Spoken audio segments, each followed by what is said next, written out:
Okay, hello, and welcome to this eSchool News webinar, how you can empower the teachers and students as creators with video. My name is Kevin Hogan. I am the editor-at-large for eSchool, and I'm excited to have you join us for what should be a very informative session. Today's event is brought to you by Screencastify. Founded in 2014, Screencastify is the top video creation suite for K-12 educators and students. They have earned the trust of teachers in more than 70% of districts because the company was built by teachers for teachers. Nearly 50% of Screencastify's team are former educators or administrators, ensuring that each district customer receives support from a dedicated team member with hand-on experience in an educational environment. With me today, I have a great panel, starting with Kareem Farah. Kareem is the co-founder and CEO of the Modern Classrooms Project. His background as an educator has made him realize the imperfections of traditional schooling methods and the importance of understanding and addressing students' unique challenges. Therefore, he created the Modern Classrooms Project, a free program that empowers other educators to focus on building relationships with their students. Also today is Michelle Hearn. Michelle is a technology instructional coach in Middletown City School District in New York. Michelle started her career as a 7th grade social studies teacher in 2014 at Monhagen Middle School. In her current position, she works directly with teachers and students, teaching them how to effectively use instructional technology in the classroom. And last but not least, Laura Litton. Laura is the Director of Success at Screencastify. She began her educational journey as a middle school math teacher and served in various roles from technology coordinator, instructional coach, MTSS coordinator to school leader, all with the great Chicago public school system. Now, before we get to our conversation, I'd like to take a minute to go over some features of the platform that we're using. Today's event will be recorded, so you don't have to worry about missing a thing. Within a few days, you'll receive an email message that contains a link to the recorded webinar, along with a PDF of the slides. You can submit questions at any time during the presentation by clicking on the question and answer box. There will be a time at the end of the presentation for our speakers to address questions. Also, there is a chat function you can launch by clicking on chat. Feel free to use this feature to contact someone from the eSchool News team if you have a technical question, but don't use that for asking questions of our speakers. If you have a question, please, again, use that Q&A box, and I really encourage it. It really kind of helps in our conversation here. If you have any ideas that you want to share, we want this to be a real conversation. One other thing, we have a closed caption option available by clicking on the closed caption tab. So with these with these housekeeping items out of the way, I think we can kind of dive right into our conversation. And maybe we'll start off, I've been covering education and technology for a long time. Have been writing about the future potentials of video in the classroom. A lot of times when we would have conversations, it was about sometime in the future that conceptually this is going to be a good idea. COVID appears, and now it seems that while it might have been ascending before, it's really become a reality now, not only for students outside the classroom, obviously using their phones, and we can talk about the pros and cons of that and the use of video in the greater social sense. But now it's really starting to appear to be happening in the classroom. Why has empowering students and teachers as creators in using video become so valuable in educational settings in recent years? And maybe Kareem, we'll start with you. Yeah, sure. And thanks for having me, everyone. I think the key aspect of video-based instruction that's been so powerful, particularly in the last couple years, is the need to no longer rely on synchronous instruction and live lectures to meet students' needs and actually provide an avenue for kids to be able to access content anytime, anywhere. I think when we live in a world where students are potentially not going to be able to make it to class on time, they're facing challenges that are unique, they might be experiencing trauma or social emotional challenges, or they're at a variety of different learning levels, they need to be able to access content when they're actually ready for it. And if we live in a world where we're relying on a teacher standing in front of the room and delivering information live, that's only going to work for a certain group of kids. You're kind of teaching to the middle in that formula. And what video does is allows you to actually teach to every single student's needs. Naturally, COVID put pressure on teachers to do this out of requirement, but there were educators who were using these kind of approaches prior to the pandemic. But I think the pandemic then exposed that trying to teach synchronously when kids are at home or there's constant quarantines made that actually impossible. So it became sort of an aspirational idea to then shift into something that was necessary. And we saw this at our organization, at our nonprofit. We had about 1,000 teachers in our free course pre-pandemic, and there's now about 35,000 in the course. So just like a steep acceleration naturally, and folks seeking to build instructional videos and think differently about pacing in the classroom. Yeah, Michelle, what has your experience been during the pandemic here in terms of the use of video? Yeah, just listening to Kareem, that's a huge jump to go from, to go to 35,000 teachers. And in Middletown City School District, it's the same thing. I started flipping my classroom. Oh, I'm sorry. I'm in a spot with light issues. I started flipping my classroom in 2014, and a lot of teachers were kind of against that, and they, wanted to stick to the old ways.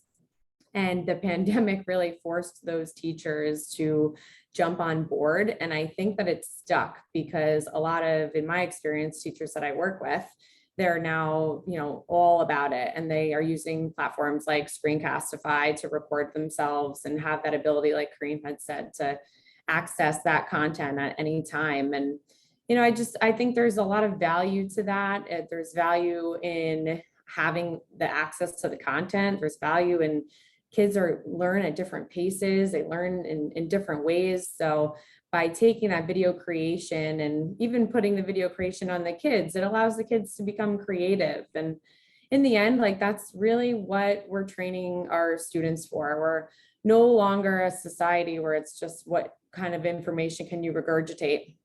People can regurgitate information by taking out their phones and they have everything there.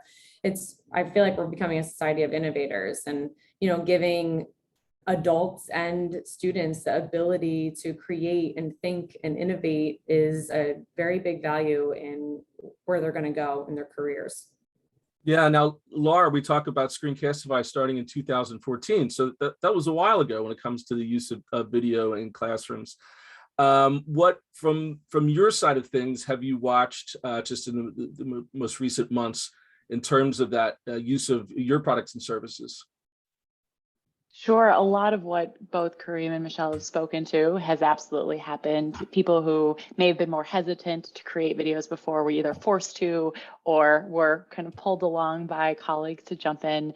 And then a lot of, Michelle, what you're speaking to in terms of the students jumping in as creators for the first time. So prior to this, it's just kind of hard to get a bunch of students together on devices and all doing the same thing. But with these options in this either asynchronous or synchronous, but remote options, students were all on devices, or many of them had access to devices. And so getting them to use a video creation tool for the first time meant we could build their self-confidence and we could build their self-efficacy of seeing themselves as the creator of information, content to share with their all the different students in their classes and with students in other classes, and seeing the power of not just the teacher create something to share with me, but what I say, what I think, my voice's meaning, what I want to create and share with other people is just as powerful. Yeah. Michelle, has this meant that there are other tools that have taken a back seat while video has maybe taken more of a prominent role in terms of what's happening in the classroom? Yeah, I think that, just organically that's going to happen, kind of like out with the old, in with the new. I know in my district, we kind of got rid of all textbooks. Our school is one-to-one, now it's one-to-one K through 12 with the pandemic. Prior to that, we were one-to-one 7 through 12. And with having all these resources and content providers and digital tools at on our fingertips with these awesome devices, we kind of really didn't see as much value in the typical textbook and worksheet. So at least in my school and in my experience, that's what's kind of taken a step back. Yeah, and Kareem, is that a similar experience, or have you seen that it's just another tool in the toolkit? I think it varies district by district, school by school. We have about 90 school and district partnerships, and some of them still leverage very similar tools than they had before. I think it's more a question about being lean with what you provide. I think when you think about what happened 20 months ago, you basically had this like mass influx of tech tools landing into classrooms and schools. And what oftentimes folks don't necessarily realize externally is just how overwhelming it is to be a teacher and how critical it is to actually like reduce the load and think about how to leverage one or two tools effectively rather than trying to use 12 tools in the same classroom. Not to mention that's quite difficult for students as well. So I actually think educators are just a lot more skilled at understanding what tools are actually adding to the learning environment, as opposed to what tools are just kind of the same thing with a different bell and whistle that might seem interesting at the time, but won't actually lead to any increase in student mastery of content. So I think educators have become significantly more effective at screening tools and figuring out how they actually fit into the larger scope of the learning environment. Well, that's interesting, Laura. Basing off what Kareem is saying, what are some of the most important things in the actual software? If we can get into the nitty gritty a little bit. I mean, what are some of the things in an education setting that an educator should be looking at in terms of features? Also talk a little bit about the privacy and the shareability of video in that environment. Yeah, absolutely. To what Kareem spoke to, right? It's the efficacy of using any given piece of software or tool, whatever it might be, whether it is even to the textbooks that Michelle's district is no longer using. It's, what are those options that are out there for teachers, and are they helping to drive student outcomes and increase student results? That is above all the most important thing that all of the teachers are looking at. And so in a piece of software, they want to know that by its use, whether they are creating and sharing it with students or having students jump in and use it themselves, that they're seeing growth in options that are being created. And then it's also just how easy is it to pick up? So for the very first time, for potentially a teacher who's a little bit more nervous to try out tech for the first time, or for your students that are kind of all over the place on what they've been exposed to in the past, is it going to take a lot of class time to try it out for that very first go? Because if it is, we don't have time for that. Teachers are so strapped. There's no time for this, just spent on learning new tech tools for learning those tech tools' sake. It has to go back to the instruction that you're delivering, the outcomes that you're trying to get to. And then to your last question on privacy, right? Where do the products that are being created go? Where are they stored? Where are they housed? Because this is all student information. You're creating something for students to ingest, or they are creating something that showcases their own mastery. We don't want those to just live in any environment that isn't being protected in some way. So we want that to be under the control of those teachers, of those school districts who have all of those firewalls in place and understand how we're trying to keep students safe. Yeah. Michelle, talk a little bit about the day-to-day in terms of the features and functions of video. Give us a little insight into that average teacher who has begun to use it.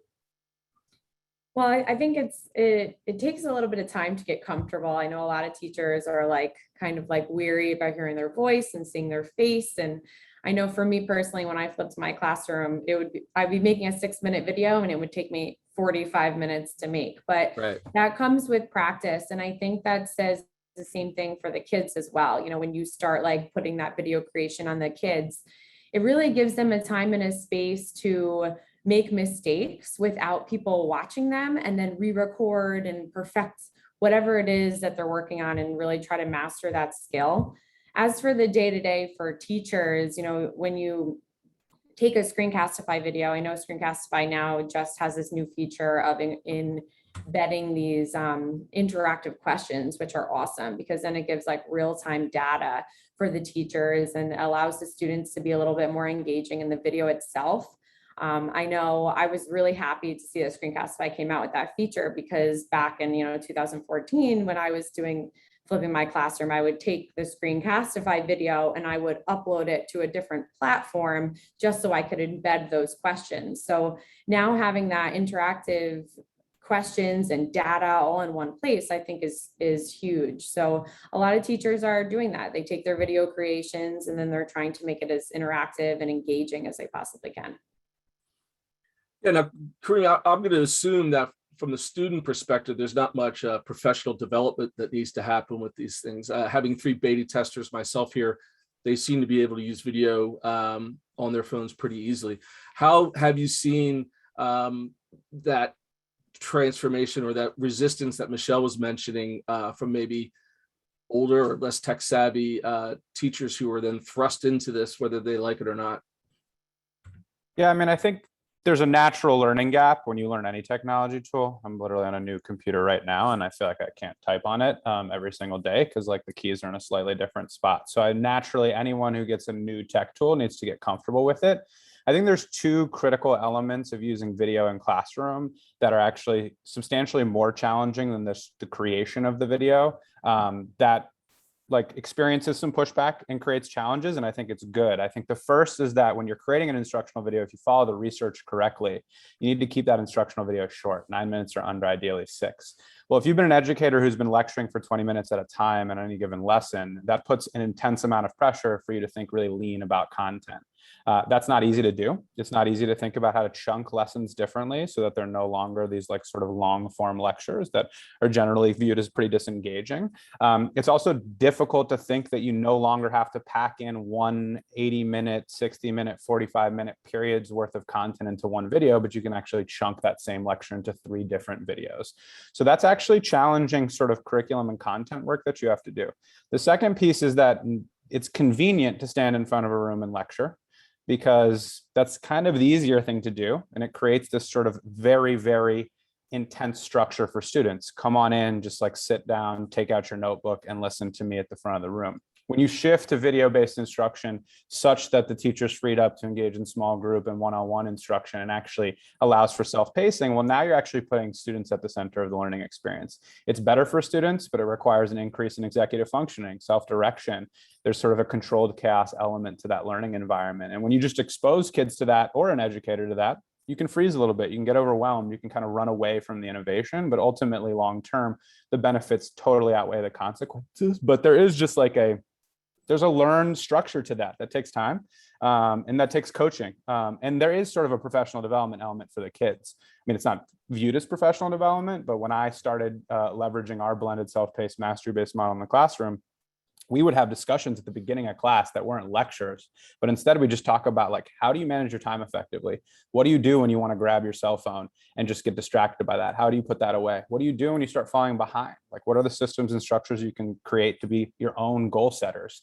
Whether you're a kindergartner, a 5th grader, a high school student, or a college student, these are all skills that are both transferable to other classrooms and to the work environment. Do those ideas resonate, Laura? Yeah, I think what you're speaking to, especially is this media literacy element of what we're engaging our students in. It's like always been that forgotten standard, or that often not visited standard that we've been expected to pass on to them. But they can not only engage with information presented in text and orally, but they also have to be able to break down videos and figure out what from that video is most important. And oftentimes videos are not meant, especially heavily featured instructional videos, to just be reviewed once from beginning to end, and then you walk away and you never revisit it, right? It's meant for you to be able to pause and replay and question and stop and reflect, like, did that make sense? And does that resonate with what I'm understanding? Or do I need to read that to see it again? And all of that is just novel for students who haven't really done that with instructional videos in the past. And so really exciting to hear about how you kind of activate all of those executive functioning skills in those discussions at the beginning of your, bringing people together. And that's this ongoing challenge, is we can't just expect that students who are engaging with videos that they're seeing, right, like on Facebook or just out in the world on YouTube, or I'm obviously aging myself, they're using many other new places. Those are generally not instruction featured. And so what do we need to do so they feel really comfortable taking information from videos and using it to empower themselves and to learn from?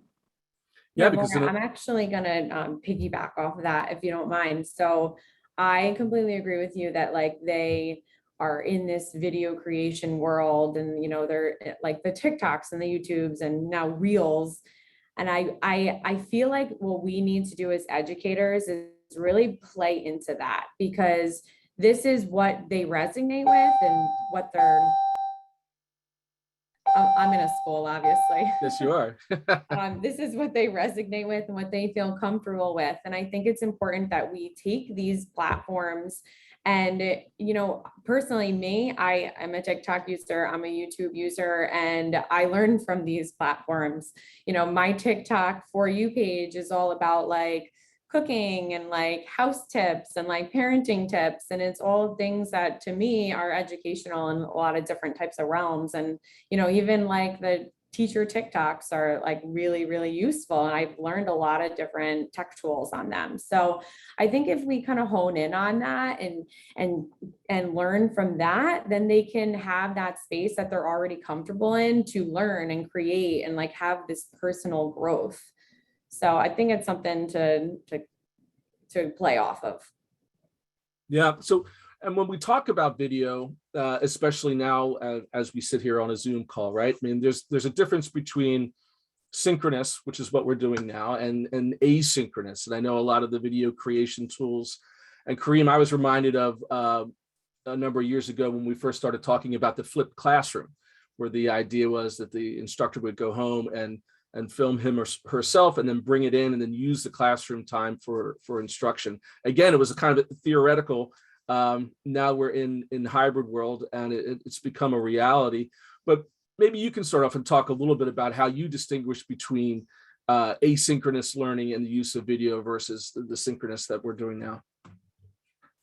I mean, I don't necessarily view it that way. I more think about it from accomplishing the goal of getting to competency-based or mastery-based grading. And I work backwards from there. Our model at the Modern Classrooms Project is a blended self-paced mastery-based one. I think what's critical is to remember that kids don't learn through screens.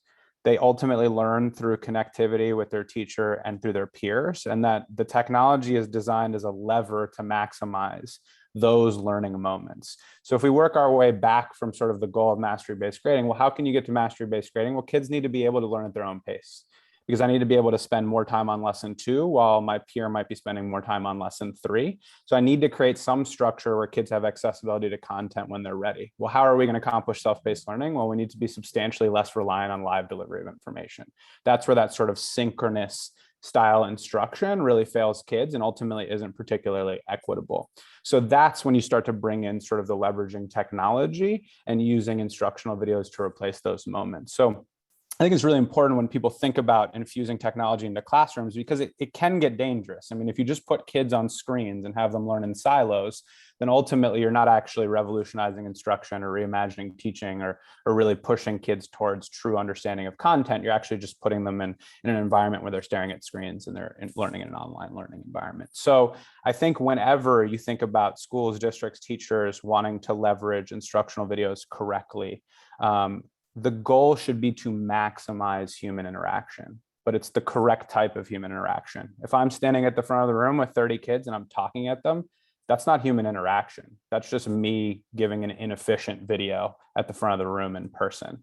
Human interaction comes from me pulling 3 kids because they struggled on one element of lesson 2 and actually discussing it, pushing their thinking, asking the right questions, or having 4 kids collaborate because they're both trying to achieve mastery on lesson 5 and aren't quite there yet, but they're both tackling it, and then go back to that video and go back to their guided notes and figure out a way to get closer there.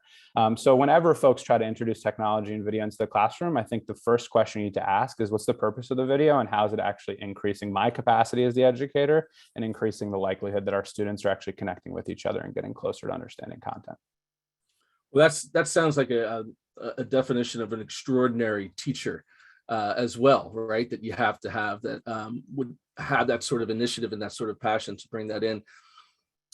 Michelle, maybe you could talk about the challenge of taking maybe that one individual who has really learned how to use video very well, and it's a shining example. How do you scale that? I mean, how do you scale that across a school or even a district to where it's the characteristics that Kareem was talking about can kind of be applied across the board? Well, I mean, if you're talking about like how does this type of video creation and lesson creation grow, in my experience with this district, we learn by example. It's in our nature, and we found that things and ideas spread best organically.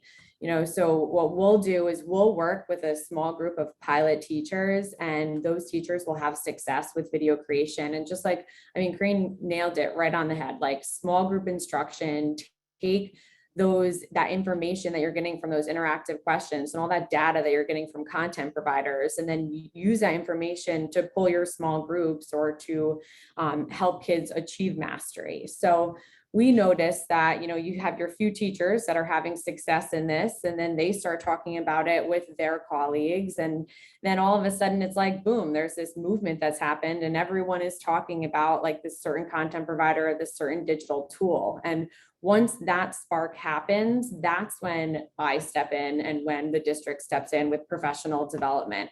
And, that's our time to bring those teachers in who have had success into our professional development and try to continue that growth. I think that when you allow for raw discussions between colleagues, that it allows it to continue to grow. And we need to give teachers that space that they need in order to discuss and share and create, because in reality, teachers are teaching most of the school day and their prep periods are at different times. So if you don't ever put them in a room with each other and give them the time to have that meaningful discourse with each other, then it makes it a little bit more difficult for things to grow like that. So I think that, the pandemic definitely sped this process up, because so many teachers are reaching out to each other for help on how to tackle this new world that we were living in. But, I think it's stuck, and a lot of teachers have come over to the other side. Yeah, no, definitely. As we kind of, still continue to get through this period of time, it really does seem to be a number of innovations have sprung up in the way that we teach and learn, which hopefully will stick around when we get back to whatever our new normal will be. A question has come in from the audience. Thank you, Scott. He wants to know, and Laura, you had mentioned it a little bit earlier. Do you also talk with students about how they can figure out if the content of a video is accurate or truthful? So, media literacy is something that I think adults and students alike are still struggling with. After all, we just all got these smartphones back in 2007. So we're all kind of digital teenagers in the same way. Kareem, maybe I'll have you, I know you had mentioned a little bit about media literacy as well. How is that baked into the curriculum? I'm not an expert on this. I mean, essentially the way I view it is, if the teacher's curating the content, then obviously the kid should trust the content. If the teachers are pushing students to then find additional resources outside of the scope of whatever's being provided to them in their learning management system, that's a great time to introduce just core ideas around how you vet resources and content. I think it can be a standalone course, but I also think it should be embedded in every single course that any kid accesses information in. Just naturally kind of thinking through, what does it mean to vet a resource? What does it mean to trust a resource? What are the ways that you can actually figure out what is and is not truthful? I think it's challenging in 2021, just because I don't actually think even adults know how to do this particularly effectively. In fact, there's some pretty compelling studies that adults are terrible at understanding whether or not a resource is actually truthful or worth leveraging. So I think there's an interesting discussion that needs to be had across our education system around what it means to find external resources and then leverage them correctly. But I also think there's a key element that has to happen with educators when you're teaching a content area, to actually go through the vetting process on the front end. Most of the educators that do our model build their own instructional videos. So the vast majority of the content that's being watched in our classrooms are ultimately instructional videos being built by educators. Therefore, I'd like to think vetted on the front end. Yeah, Michelle, yourself. In terms of the use of media literacy being baked into the curriculum, or are there kind of higher level meta aspects to the use of video and understanding it and putting it into a curriculum? I agree with everything that Kareem just said. I think for the most part, a lot of the content that is being pushed out to our students is by the educators. So, it's the same thing. It is already vetted. If you are, using outside sources and stuff, I think teachers do a pretty good job at figuring out what is accurate and to be true information to share with the students. But there's also that conversation that needs to take place. And Kareem's totally right, where adults don't even know how to do this properly all the time either.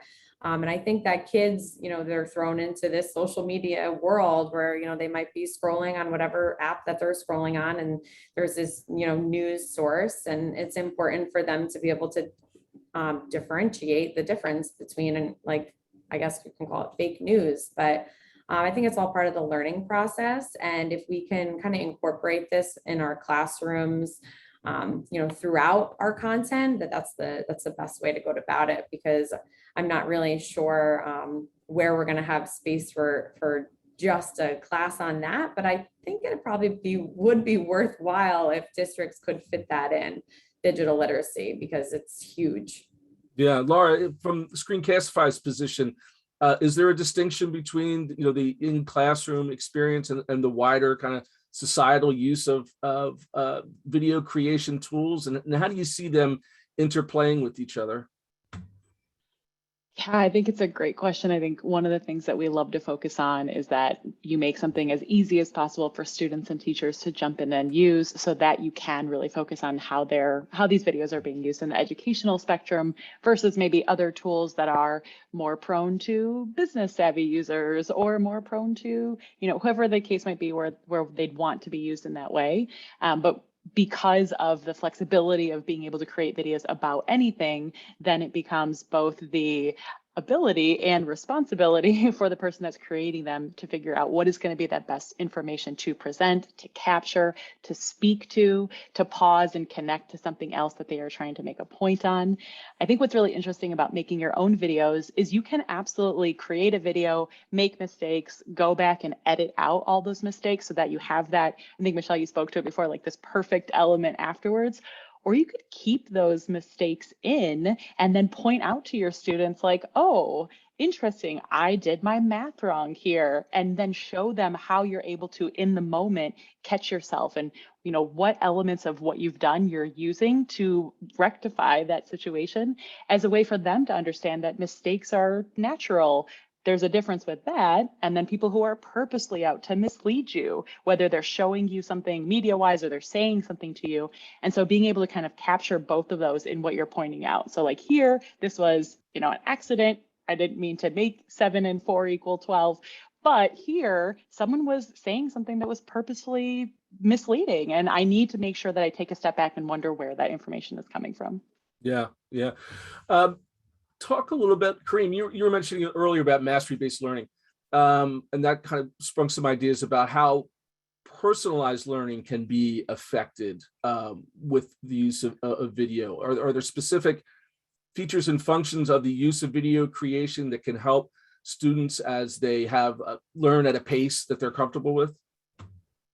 Yeah, definitely. I mean, I run a blended learning organization. I don't know what all these terms mean anymore because they're just kind of thrown around everywhere. Yeah. The way I sort of think about it always is just, we need to ensure that kids are mastering content. For them to master content, they need to be able to work at a flexible pace. And for educators to support them on their journey, we need to maximize every minute of an educator's time so that it's devoted to small group and individualized instruction. So the term personalization, I mean, there's like a lot of theories around what personalization in the classroom is. I just look at it as, can a teacher actually spend one-on-one and small group time with each kid in the classroom? If they're able to do that, they're personalizing instruction. I don't really see it as sort of some AI platform that like auto generates some sort of question that's perfectly designed to push a kid the next time they're in that platform. I look at it as, hey, I got a student who came in, that student's falling a little bit behind. They're a little overwhelmed at the moment. They need a little bit more support. I can go spend 5, 7, 12 minutes with them at their desk and have a good discussion about the content, also figure out what's going on with them socially, emotionally, to make sure that they're feeling motivated, inspired, and feel like they can actually access the information.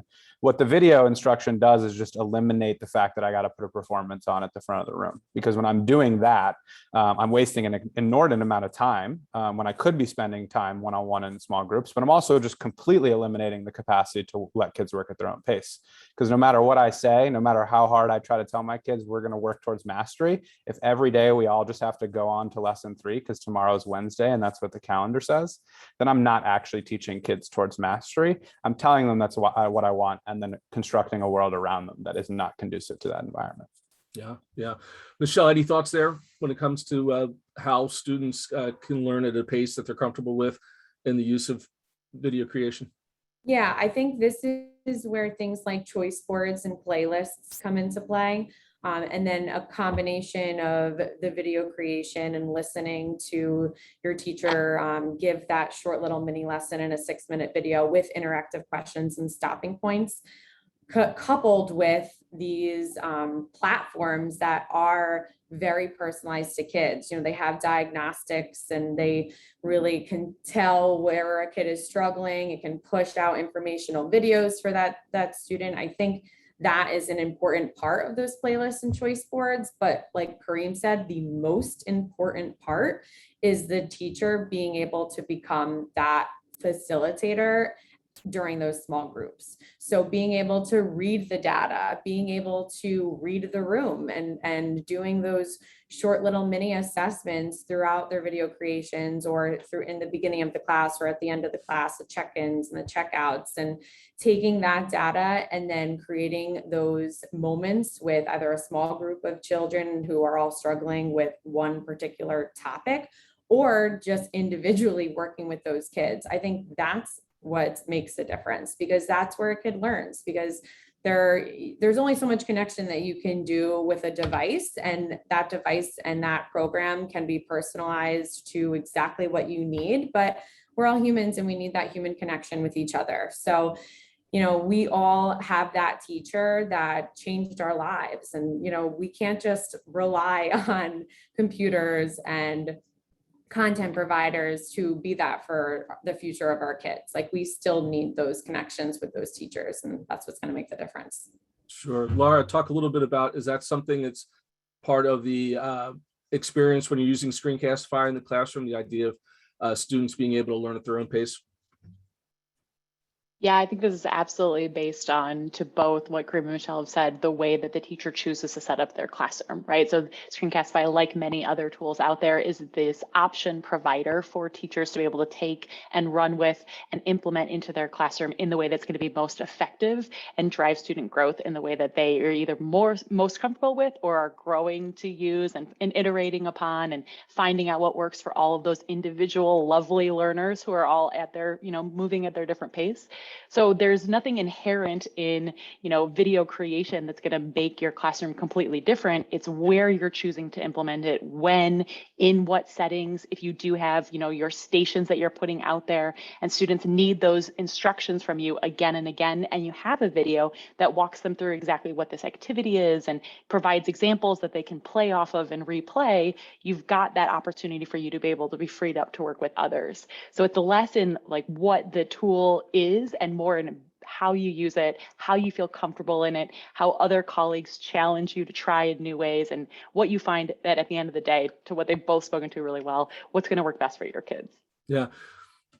One question that's popped up in my head is about assessment and about how the use of these tools. Are there new methods and you are actually assessing the quality of the video creation work, or is it the content that is contained within whatever that video is? Talk a little bit about how that has evolved, Kareem, in the use of your educating. I mean, I think what matters more is that self-pacing unleashes the capacity to actually hold kids to true understanding. So, I mean, I think when you teach traditionally, you might give an exit ticket at the end of the day and find out that 60% of your kids or 30% of your kids didn't understand anything. And then you just look at it and then get a little sad about it, and then teach the next lesson the next day, which is what I spent much of my early stages of my teaching career doing. So I think when you leverage video to get to self-pacing, now when you see that 4, 7, or 11 kids didn't actually understand the skill when they take that exit ticket, which in our model we call a mastery check, well, then there's an actual discussion, actual reteach, small group, individualized sort of remediation to figure out what's going on. And then they get to take that assessment again, or a different version of it. So it's a real commitment to this idea of revision and reassessment to actually get to mastery, as opposed to just like demonstrate what you know, and regardless of whether you know it, we're going to teach you the next thing the next day. Naturally, I think there's some powerful ways to think about assessment using video. There are many of our educators who some of their mastery checks or assessments will be a kid actually submitting a video. In fact, we have an amazing modern classroom PE teacher where their mastery checks are they actually have to film themselves doing some sort of physical activity. And that's the mastery. Can you actually dribble the basketball or swing your tennis racket? Similarly, I think there's really creative ways to embed elements of assessment in a video. We have other educators who actually score kids and their capacity to internalize the information that they're digesting in the video. What I will say overall, and I think Laura alluded to this, is you have to give educators a lot of customization if you're going to expect them to leverage these types of tools effectively. If you try to go into a community, and Michelle, you mentioned this as well, if you try to go into a community and say every educator has to build a video and use it this way in their classroom, not only is that just bad practice, you're in trouble. Like, you're not going to make it very far in that position, and you're going to bother a lot of teachers. And they're right, because when I was an educator, if someone gave me a mandate that I didn't agree with, I was ultimately going to put my students' needs before any sort of mandate like that. So I've seen assessments look very different. I've also seen them stay very similar, like a half sheet of paper, 2 questions. Once you're ready, let it fly. But what's really changing is what teachers are using their time for and how kids are actually digesting that information on the front end. Yeah, Michelle, any thoughts when it comes to the assessment and the use of video creation tools? Yeah, I think that choice is should be a huge factor when you're assessing kids, because they all learn differently and they all are going to show their mastery or how much that they've learned about that topic differently. So by giving the students choice allows them to look and say, okay, what's the best way that I can tell my teacher about this? You know, I've had experience where some kids just want to talk to me and I can sit there and have a 5 or 6 minute conversation with them. And I know that they've mastered that skill and, you know, they don't need to take that Google form that I created. And some kids want to make a video to show me what they know. And, you know, I feel like in today's day and age, we've all become like mini videographers. We have all these platforms and, you know, we're trying to capture memories of our kids, of our families, and things like, you know, I mean, like reels, like look how fast reels like flew off the handle. You know, the ability to put music and sound bites behind a picture or a video has really captured the attention of a very wide audience. So giving the students the ability to, you know, make a little mini reel of what they learned and, you know, pulling in different types of things from whatever it is that they're working on to create this video or whatever platform that they want to use, I think is a good way for kids to show their mastery of the skill. Yeah, now Kareem mentioned a physical education teacher with a particularly cool, innovative way to use video. Any superstars in your school or district that you could think of that you're like, wow, never thought I would see video being used this way? We had a lot of actually phys ed teachers use videos too. When you said that, I smiled in my head because I'm like, and they're the people who never use any type of technology in their classroom. I think they were the biggest fish out of water during the pandemic. And Yeah. you know, you had those ones that were great at adapting to it and others that struggled, but we had, you know, just even at home, like they would be doing, you know, like kind of workout videos with the kids and it would be on Zoom, or they were using platforms like Screencastify or Flipgrid for the kids to record their own videos. So, you know, I think that special or physical education teachers definitely need a shout out because they probably had the hardest on in this COVID world. Definitely. Laura, talk about some of the kind of the superstars that you've come across and in innovative ways in which you might not have thought that video would be used. Yeah, we had so many music teachers that would reach out and say how much this transformed, not only because they were in a hybrid situation, but trying to capture 36 students being able to play the recorder in a class period is, you know, impossible. But here we could just say, okay, record yourself for 2 minutes at home and send it to me. And now we can, to Kareem's point, use the time to break down what is, you know, going on, what you're struggling with in the small group instruction while we're actually together in class. Yeah. We also saw so many crazy science experiments that maybe aren't the safest when you've got a bunch of really interested primary and elementary school students huddled around and you've got Bunsen burners and you've got beakers that are overflowing. But I think more than anything, what we were really, you know, appreciative of were all of the demands on teachers around speaking and listening that were facilitated by them being able to capture that through, to your point, assessment by either offering like, here's something that's spoken, what have you been able to grasp from it? Or you're listening to someone else in your class be able to describe something, what have you taken away? Or turning the tables on the students, like, can you speak to this, whether it's in primary language or as a developing bilingual, or, you know, as you're learning an additional language. And then to all of our, you know, huge shout out to like our occupational therapists and our physical therapists and all of the speech and language pathologists that were putting out there, like, this is what you need to work on with your children, and talking to the parents directly and the caregivers, and how are we engaging, because we have to find new solutions in all of these ideas. So always excited and absolutely amazed, blown away by what teachers come up with. Yeah, so an interesting question coming in from the audience about your thoughts about using this in higher ed. And I'll kind of follow up on that, is like, even when we're talking about assessment and the use of video as students are applying for colleges, and then the use of these things maybe in college applications. But this particular audience member is working at creating a self-study instructor facilitated course at a community college where she works as well. And I know you guys are in K-12, but what are your thoughts about how these sort of things translate to the higher ed level as well? Michelle, maybe we'll start with you on that. My mom was a college professor, and she taught online classes. So, we talk about this asynchronous work and just the way that she ran her class. She says to me all the time, man, I wish I had what you guys had. It would have made it so much better. I talk about things like, Screencastify and Edpuzzle and Flipgrid with her. And she's like, all I did was, type back and forth with the kids. And it has come so far. And I think that it's important, especially in higher ed education for teachers, that they learn this way, because we, not even realizing it, are going to teach the way that we learned. And at first, when I, was in the classroom, I taught the way that I learned, which was to come in and have my kids sit in rows and talk to them and give them a 25-minute lesson, and then give them some type of worksheet that I would walk around and assess.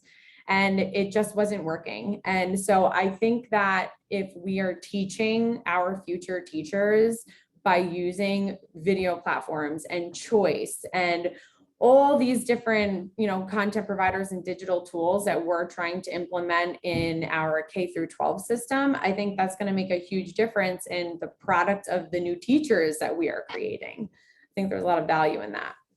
Yeah, Kareem, any thoughts there? Yeah, we have plenty of university folks who use our model. A lot of community college professors, a number of folks at just a lot of higher ed. Adults are learners too, and lecturing at them is honestly even more inefficient, because adults should theoretically, although I don't know how self-directed I am even at my age now, but theoretically adults are a little bit more self-directed and are capable of driving their own pace. So we have tons of educators who do that. I think some of the challenges in the higher ed space is it can be a little bit more restrictive of an environment. You might have class sizes that are enormous, and there's like this gut reaction to feel like you have to go up there and put on this sort of performance like you're in a TED Talk. But ultimately, tons of folks use it this way. And I'd say about 5 to 10% of the folks that join our free course or join our virtual mentorship program are professional development creators. I mean, our entire professional development is blended, self-paced, and mastery-based as well. So I think anytime you're learning anything, adults are going to just going to be much better at actually understanding content, navigating it, if you provide it in a blended method and leverage instructional videos. In fact, every single professional development that happens in our organization is done through a video. So you will not find a moment at the Modern Classrooms Project where we go on a meeting and talk at our staff for 30 or 40 minutes, and then that doesn't exist in video form. Ultimately, you want adults to be discussing, collaborating, thinking through problems, answering hard questions. It's not a particularly good use of time to have adults sort of listen to, just a live delivery of information that they could have pulled from a textbook or could have found online as well. So yeah, it's very frequently used. I think it's a natural fit in any sphere. Also works in companies, also works anywhere where you have to learn something new and adults need to gather that information. Yeah. Well, speaking of adults, and another aspect that I have found interesting during this pandemic time is a new relationship with parents. I know as a parent, I have spoken to my kids' teachers more in the past 18 months than I had in 18 years, right? I mean, just the use of Zoom has certainly been good there. But another audience member came in and was asking about sharing student videos with parents and even other teachers. Kareem, you mentioned that point just now, but what about that dynamic with parents? Are parents becoming video creators as well? Michelle, we'll start with you on that. Yeah, for sure. I mean, they're just in this world of video creation just as much as we all are, and the our kids and the students are. I think this whole new platform of Zoom and Google Meet and just like the constant connection is huge for parent engagement. I mean, you could do a quick video of yourself and, talk to the parent or send out messages to the parent where they actually see your face. It's not just through a phone call. It's not just through a note. It builds that connection with the parent. And I think that as a teacher, you and the parent as a teacher are a team. Like you're in this together. You're trying to get their kid to be successful. And these types of platforms allow you to have a deeper connection with that parent. Yeah. Kareem, how about with your experiences? Yeah, I mean, I don't know much about parents making videos. I mean, I know they're making them on social media, but on the academic side, I don't have direct experience with that. I will say exactly what Michelle said. I mean, parents are collaborators and partners in the learning process. I think when you teach in a traditional format where you're lecturing live, parents are ultimately just cut out of that experience. They don't even know what it looks like, what it feels like. I mean, they try to probably imagine what it was like just because they were students once upon a time too. I think what's really cool about replacing live lectures with instructional videos is parents can learn with the kids. If a kid goes home and they're behind, like they can watch the video together. In fact, it allows other colleagues to help facilitate learning environments as well. You can lose lunchtime and after school time to support kids in different and creative ways. And not to mention, when you look at the trajectory of curriculum and how things are taught these days, very frequently you'll hear a parent say, I have no idea how my kid is doing that math problem. Like even in a fourth grade level, it's not that the parent doesn't know how to do fourth grade math, but the method that they're using to actually think about factoring a number looks very different than what was going on 30, 40 years ago. So being able to have the parent sit with the kid and watch a 6-minute instructional video on how you factor a number differently and support them on that experience is a lot more digestible and it's a lot more transparent. I will also say one of the most frequent complaints that I think parents have about learning environments is they just don't know how their kids are getting evaluated. And then when their kids are unsuccessful, they ask questions and there's sort of this kind of weird gray nature to what their grades mean and why they're unsuccessful. I think the more you can create a blended self-paced master-based environment, I as a parent have a lot more clarity of what it means for my kid to be successful. My kid needs to master these 8 lessons by this date, and then they're taking an assessment. I know where those lessons are. They're on the learning management system. I know the content that's being taught. They're in the instructional video. So now there's just a much more digestible on-ramp to success. This is a huge deal from an equity standpoint. If you're a student experiencing trauma and can't make it to class, you got health issues, there's a variety of reasons why you actually can't be there physically in person. You're oftentimes working at an incredible disadvantage academically, in addition to the challenges you're already facing at home. But when you create an environment where learning is accessible anywhere and anytime, kid misses class, they can still have access to just as rich of a learning experience in the digital space, ask the right questions, and has a clear on-ramp to success, which I think is critical when we're working with students who have unique barriers at the moment. That's good stuff. I knew that the toughest part of my job this afternoon would be to end the conversation because there's so much to talk about when it comes to video creation. But I have one more question for all of our panelists here, and it's kind of a crystal ball question. As you look ahead for a few years, how do you see video evolving to become even more powerful vehicle for students and teachers for creating content? Well, what's on your wish list? How can it become more valuable through the prism of a student assessment too, as we talked about? Maybe Michelle, we'll start with you on that. I mean, where do you see, or what are your hopes when it comes to the use of video by your teachers and students as we return to whatever our new normal is becoming? My hopes is that the teachers stick with this whole video creation flipped classroom, and I'm going to say a modified flipped classroom, because at least in the place that I'm in, a true flipped classroom textbook definition of flipped classroom didn't really work. So having that modified version of some videos, but you might also have that, 10, 12-minute lecture in person as well. But just still incorporating those videos and allowing students the ability to create.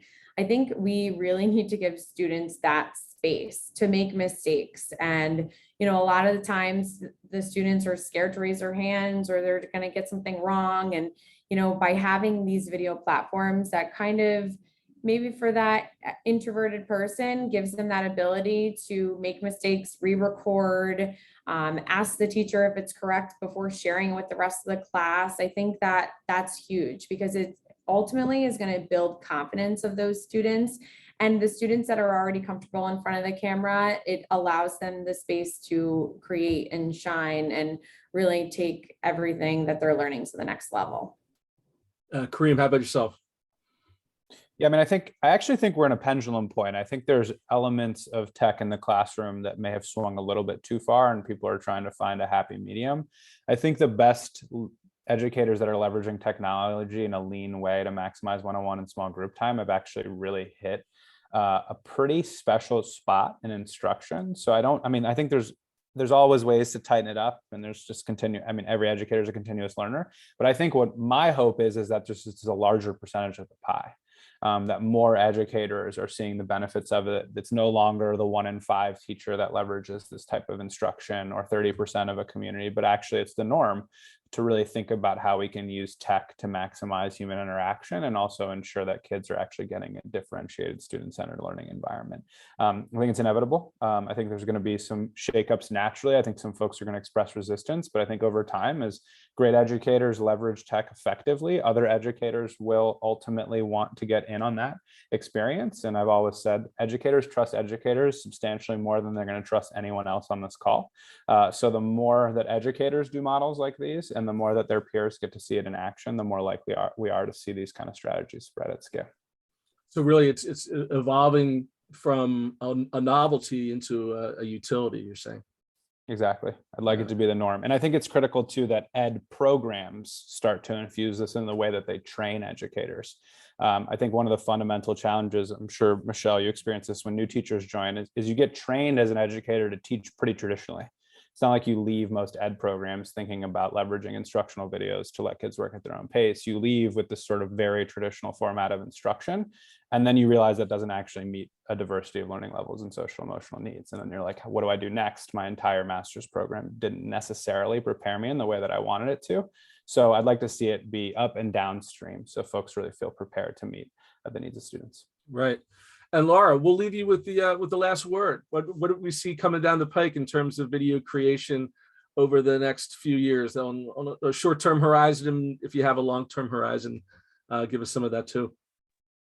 Yeah, I think the short-term horizon is going to be which videos, what is it about these videos? What are the elements that are included that are really driving those student outcomes? So to Kareem, the point you've been making throughout all of this is, right, what drives that mastery, students' ability to both demonstrate it and our ability to capture it and ensure that it's being created and innovated upon in our classrooms. So I think both to this point of videos that right now feeling like a novelty, like we've been working with traditional tools like our paper pencil, our textbooks for just decades now and fine tuning them along the way towards trying to ensure that students master content.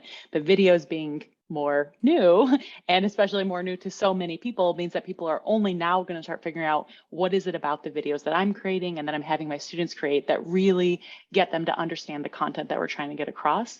And so I think engagement within those videos is what we'd like to see in more long-term, right? Is how is it that a video, an option, the ability to pull a student in, the ability to showcase the student's talents, as well as be able to showcase the teacher's talents, captures all of that mastery, whether it's from like a student perspective or even the teacher perspective. I think a lot of new evaluation programs on what a teacher is doing well require or are starting to require video because it's about the demonstration of how well things are going as you're showcasing content, as you're engaging in that small group instruction. And I wouldn't be surprised if other businesses are also moving towards this outside of the education industry. Like, it's not just about what you can tell me what you can do, it's about what you can show me what you can do. And so that I think is the more longer term evolution of where video goes, is in addition to all of these wonderful things that education is iterating on now, what are we preparing students for and how are companies and industries adapting to showcase that learning and that mastery through video? Sounds great. Thank you for ending our conversation on such an up note. It's especially these days, always good to spend this time and just hear about new and innovative ideas. So our time is just about up, and I'm going to ask anybody who had a question that we didn't get to in the Q&A portion. Someone from Screencastify will certainly follow up. I'd like to thank our presenters today for a very informative presentation. And I'd like to thank all the audience members for joining in as well and asking the questions. As a reminder, you'll get an email within the next few days that contains a link to this recording along with the slides. Thanks again for participating and have a great day. Thanks, everybody. Thanks, Michelle, Laura, Kareem.